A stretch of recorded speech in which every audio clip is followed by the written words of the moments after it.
এক শান্ত পাড়ায় থাকত এক দুষ্টু বিড়াল। তার নাম ছিল টুনটুন। টুনটুন সারা দিন শুধু দৌড়াদৌড়ি, দুধ চুরি আর মানুষের টিভির সামনে বসে স্ক্রিন দেখা, এই ছিল তার কাজ। একদিন দুপুরে টুনটুন দেখল সোফার নিচে পড়ে আছে একটা অদ্ভুত রিমোট। রিমোটে লেখা, magic remote, do not press. Tuntun ভাবল, বিড়াল বলে কি আমি ভয় পাব নাকি? মিয়াও। সে একটা বোতাম চাপল, রেড পজ।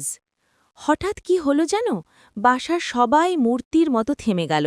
মা চা ঢালছিল, চা মাঝ আকাশে ঝুনে রইল। বাবা হাই তুলছিল, হাই মাঝ পথে আটকে গেল। টুনটুন চোখ বড় বড় করে বলল, মিয়াও, আমি তো সুপার বিড়াল। এবার সে চাপল ফাস্ট ফরওয়ার্ড। সবাই দৌড়াতে লাগল বিদ্যুতের মতো। কাক উড়ে গেল রকেট স্পিডে, রকেট স্পিড। পাখি গাছের ডাল মিস করে ধপাস। আবার চাপল স্লো মোশন। মানুষ হাঁটছে যেন স্লোমো কার্টুন। টুনটুন ধীরে ধীরে হেঁটে সবার দুধ চেটে নিল। হঠাৎ টুনটুন মজা পেয়ে গেল বেশি। সে চাপল একটা অজানা বোতাম, রিভার্স। সব উল্টো চলতে লাগল।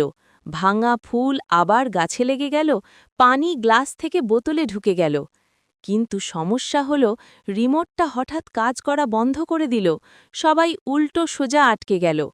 টুনটুন ভয় পেয়ে বলল, মিয়াও, এত পাওয়ার ভালো না। সে রিমোটটা ছাদে রেখে দিল। ঠিক তখনই রিমোটের শেষ বোতাম জ্বলে উঠল, ব্লু, রিসেট। টুনটুন নাক দিয়ে চাপ দিতেই ধপাস, সব কিছু আবার স্বাভাবিক।